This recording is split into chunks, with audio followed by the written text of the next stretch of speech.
The Little Mermaid by Jerry Pinkney.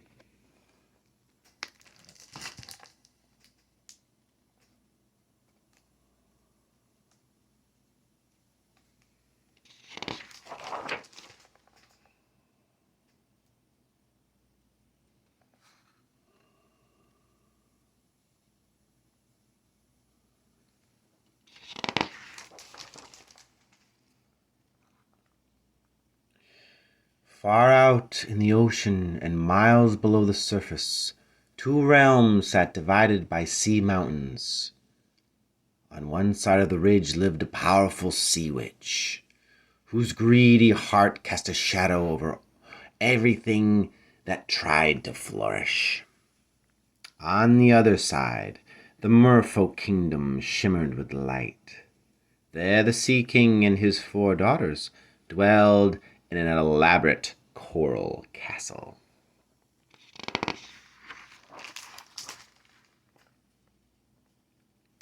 The littlest princess, Melody, possessed a beautiful voice, but she was not content to sing in the choir of mermaids like her sisters. She had no interest in sitting still on a royal throne. Instead, Melody explored relics of sunken ships and invented stories about objects she'd gathered from the wreckage. Once she discovered a curious figurine that looked a bit like her, but for 2 cloth sticks where its tail should be. Melody often wondered about the world beyond her home. Is it true that some ships glide atop the water instead of lying splintered beneath it? She asked her sisters. And that a ball of fire burns over the land?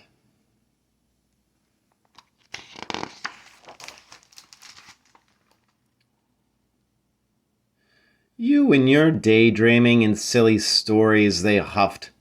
Why concern yourself with the world above? Father forbids us to go there. The king had warned his daughters to stay close to home, because the sea witch, who had been cast out of the kingdom, would someday seek revenge. The king had declared that an ancient sea turtle act as his youngest daughter's guardian, and that she should trust this wise creature to lead her true. So when Melody saw the turtle swimming up one day to take an air, she decided to follow him.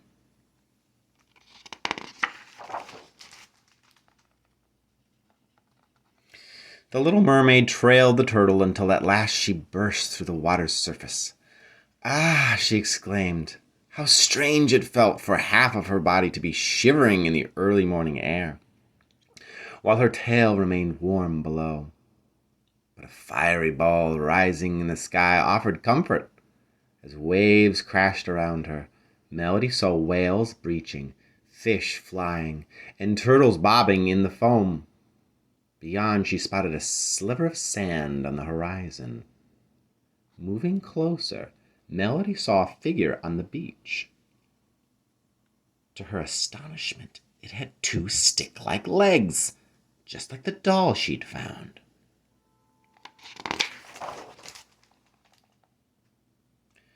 Melody was so filled with wonder that she started to sing.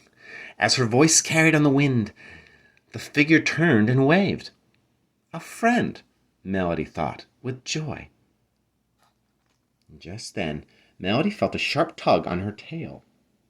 Her heart beat wildly until she was greeted sternly by the sea turtle. Though Melody longed to speak to the girl on the shore, she knew she must obey her guardian and return to her kingdom.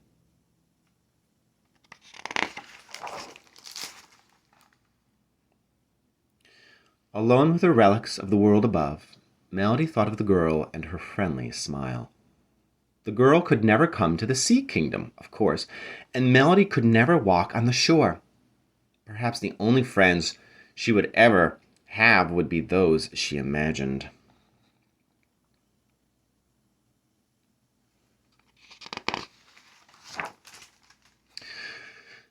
So sad, isn't it? A voice hissed.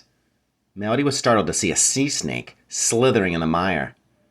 Here you are, Stuck under sea. But the sea witch can help. Melody's eyes widened at the terrifying thought. Do not fear, the sly creature persisted. The witch is not a monster, but a healer. Melody knew the princesses were forbidden to enter the witch's realm. It would break her father's heart to learn she'd betrayed him. And yet, who really missed her when she explored? Who listened to her stories of the spectacular world above? No one, she thought. So, the little mermaid followed the snake until suddenly the current caught and pulled them toward a churning, dark void.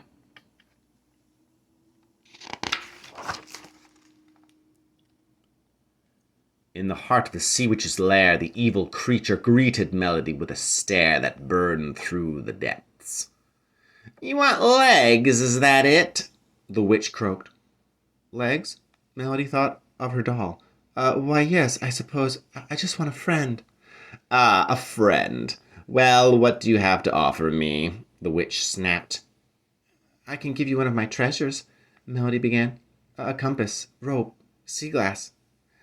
You think I want your sea junk? The witch roared. No, I want your most precious gift.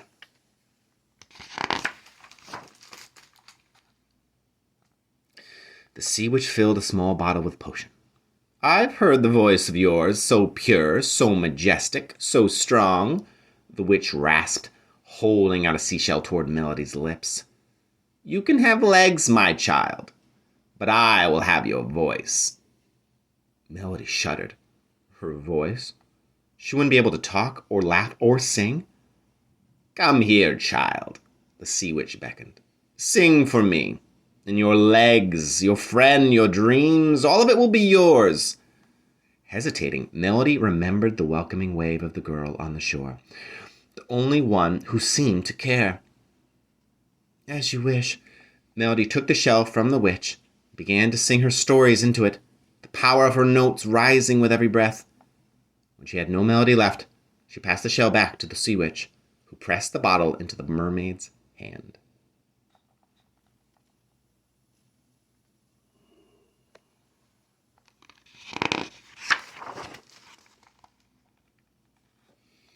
Once Melody had left the dark lair, she swiftly retrieved her cherished doll and escaped to the surface out of sight of the sea turtle.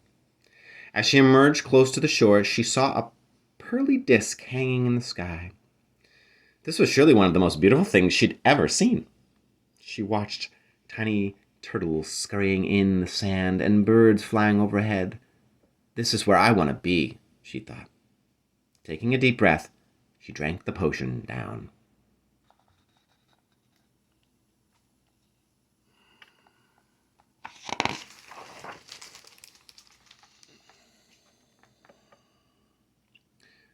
After her scales fell away, Melody found it more difficult to swim as she drifted toward the shore. At last she felt fine sand against her skin and winced as a sharp shell cut into her foot. She was just starting to stand on wobbly legs when she heard a girl's voice. Hello, said the smiling stranger. It's you, isn't it? From out in the ocean. The girl reached with a steadying hand. I'm Zion. What's your name? Melody tried to answer, but no sound left her lips. Instead, she smiled back, shivering, as the breeze whipped through the seaweed clinging to her body. Here, you can borrow this to keep warm, Zion offered, wrapping her own shawl over Melody's shoulders.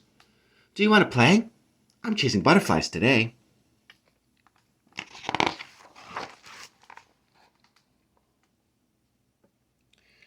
Together the girls spent the day chasing insects and building sand castles. Melody wanted to explore the shore's rocky caves, and Zion wanted to splash in the ocean waves.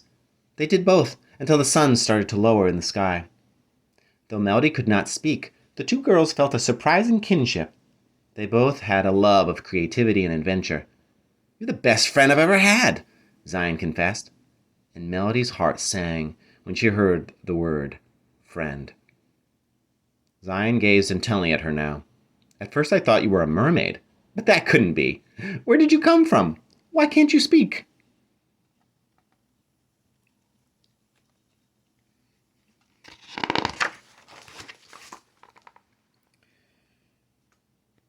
Melody retrieved the old doll that she'd brought from the sea and showed Zion. Then she picked up a stick and began to sketch a story in the sand. Her fishtail, the doll, a girl waving, the sea witch, the seashell, and the potion. Zion gasped. "I was right. You were a mermaid." Finally, Melody illustrated the trade she had made for a human friend. Zion shook her head in disbelief.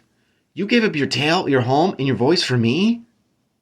Melody nodded, and Zion threw her arms around her. "I have something for you, too."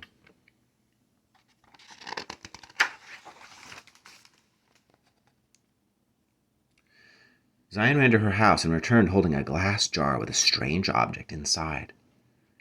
"It was a caterpillar," Zion explained, "but it's growing wings, and very soon it will fly over land and sea. It's like magic. It reminds me of you." How extraordinary, thought Melody with wonder. An explorer like me. "But Melody," Zion said quietly, "you should have never given up your voice. For anything."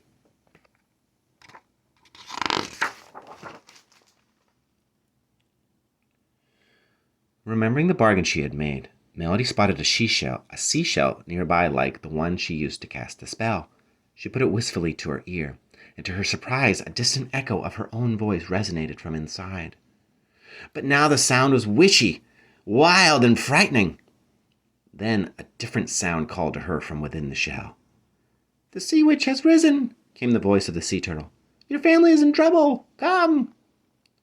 "Oh, what have I done?" Melody thought, realizing the sea witch had used the power of Melody's voice to grow in strength, and strike and avenge.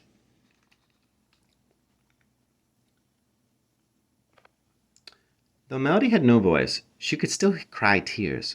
She knew that to return would mean she would never walk on land again, and would perhaps lose her only friend.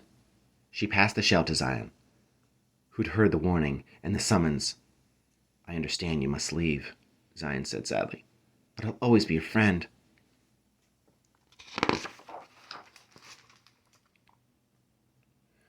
Melody drew a long breath, dove deep, and kicked furiously as she followed the sea witch's screeches toward the battle. Her sisters cried out to her, "Father's strength is useless against this dark power." Melody watched in horror as the witch wrapped fat tentacles around the king's throat. Melody felt utterly helpless until she spotted the seashell that had cursed her hanging around the witch's neck. In the next moment, her guardian, the turtle, snapped the necklace free with his jaws. Melody snatched the floating shell, and she felt the power of her own voice rising again.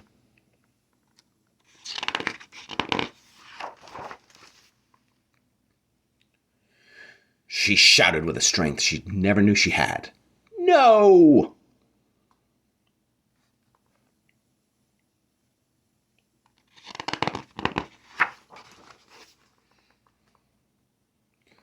The witch covered its ears as if in terrible pain. Tumbling and writhing, it drifted down, down, down, landing with one last gasp on the sharp, brittle coral the witch had sucked the life from long ago. The spell was broken. Melody had found her true voice, a voice that no witch could imprison or silence. The little mermaid could breathe again, and when she tried to kick her legs, she felt her tail flip. She opened her mouth, and such a beautiful song came out that the coral sprang back to life, and the sea snakes slithered far away. And at the shore, Zion smiled as the stormy waters became calm once again. Her friend was safe.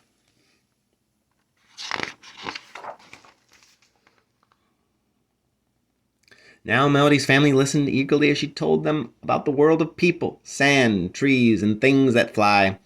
The Sea King knew that he could not contain the adventurous spirit of this littlest mermaid.